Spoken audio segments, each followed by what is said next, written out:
Technological innovations speed up faster than many of us can keep up. Our state is helping to keep things moving.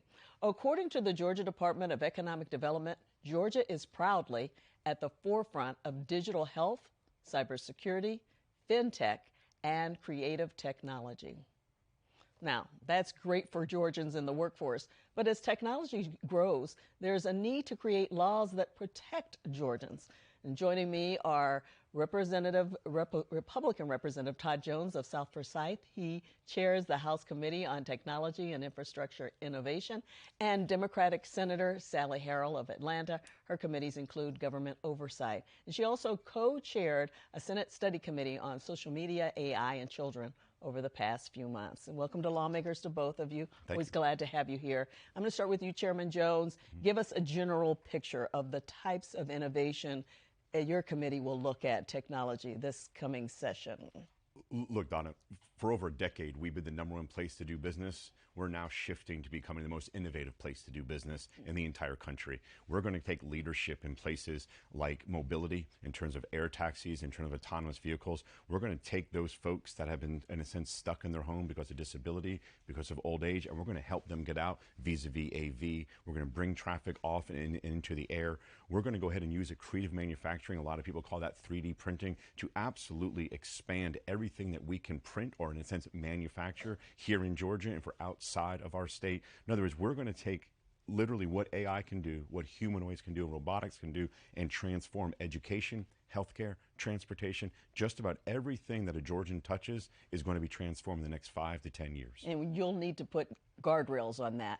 We are going to have to put guardrails on it, but I'll tell you this. On the innovation side, we want to make sure that this is very similar to the third industrial revolution. We're in the fifth industrial revolution. When Carnegie and Rockefeller and Edison, when they were making those changes and they were giving those great innovations in steam and electricity, there wasn't a lot of guardrails on them on the innovation side. We want to do the same thing. We want to give our innovators a chance to innovate and really change the game economically, healthcare, and education. Well, I know you have done a lot with urban transportation. We'll get to that in a moment. Yep. But Senator Harrell, I want to actually start with you with the committee we talked about and play a clip of a DeKalb County mother who talked at one of the final ones. She testified before your committee on October 10th. Mm-hmm. Her name is Kay Fullerton, and she described how her fourth grader and his friends found an AI chatbot with a Hunger Games theme.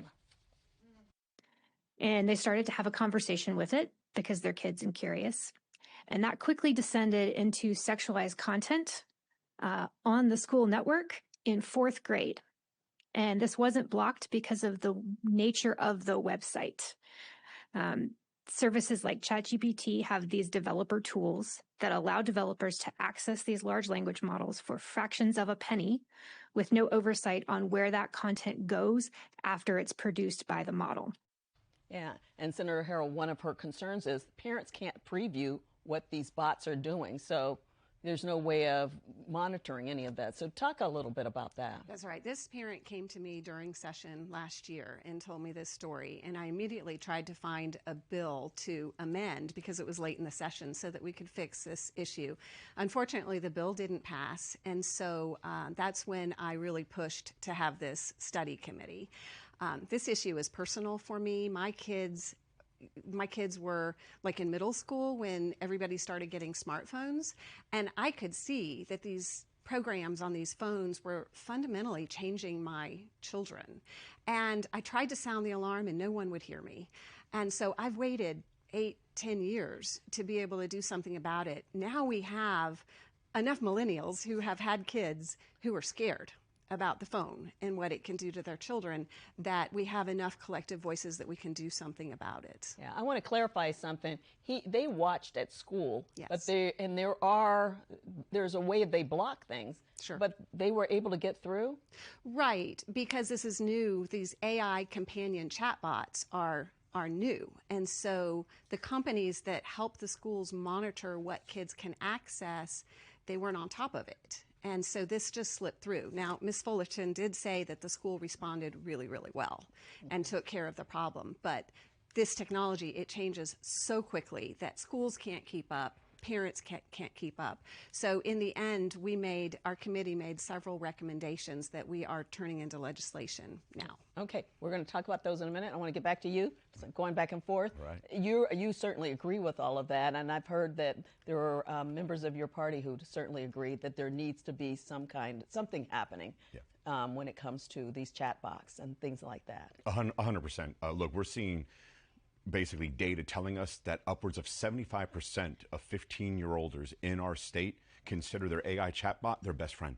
Their best friend. We have to find a way to get that socialization to be fundamentally different. We got to put the guardrails on, but frankly, we need the help of 11 million Georgians. Because look, legislation can create that guardrail, but we need the parents, we need the grandparents, the uncles, the aunts, and everyone else to understand this is changing, and it's changing monthly. It's changing daily. So all of us need to be super diligent in terms of what we're doing and what we're doing with our children. And I know that's hard. I got 4 children, and I know how hard that is to do. But between the guardrails that we can put on with my colleague in the Senate and what we can also do to work with 11 million Georgians, I think we can make a difference. Yeah. Talk a little bit about what you're expecting to do with some legislation. Right. So what we've realized is that these big tech companies have discovered through the years that the more engaged they keep the users, the longer they keep them on the phone or the iPad, the more money they make selling information to advertisers. So they're making money off of our kids' attention. And they're doing that now by designing the platforms and the products to be addictive. Designing things in where if you do something, they give you something back. They give you a reward that gives a little dose of dopamine that makes you feel good. So the first thing we want to do is regulate the addictive design. We don't want addictive products designed for our children. The second thing we want to do is address the chatbot, the companion chatbot issue. This is critical. This is going to make the situation so much worse. Children are using these chatbots, are becoming friends with these chatbots, and the parents, they don't know yet that their children are interacting with these chatbots. We had parents who told horrible stories about the chatbot actually telling the child to kill himself, to commit suicide. I listened to that. It was just terrifying. It's awful.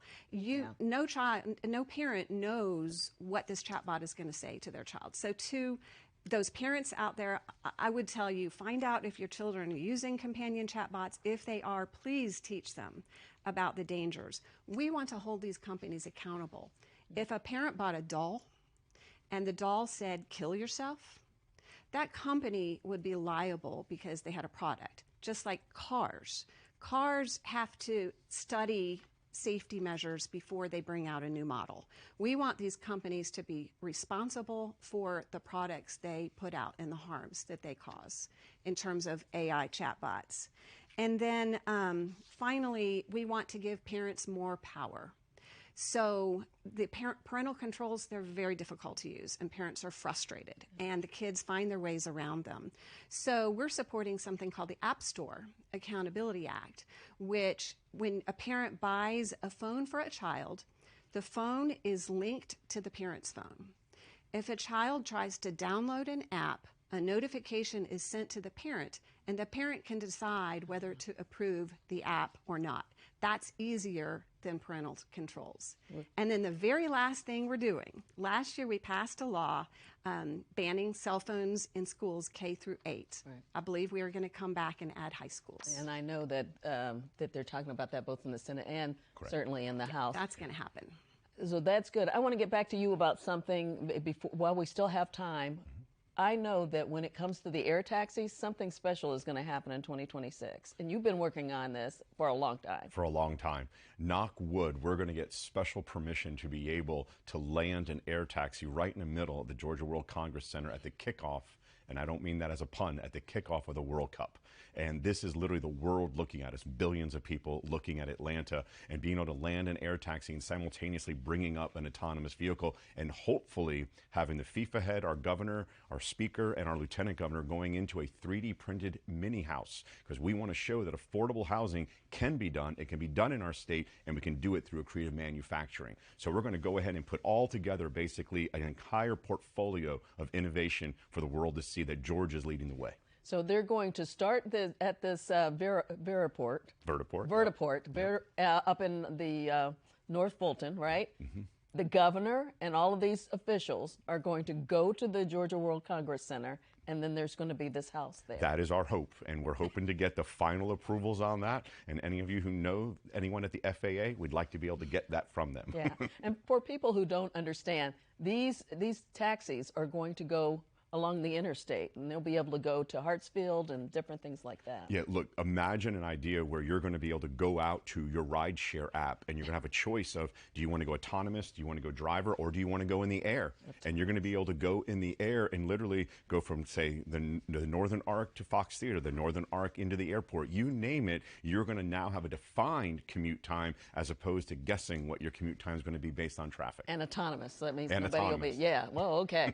So much to talk to you two about. Thank you so much for coming on. We'll keep up with these issues. Thank you so much.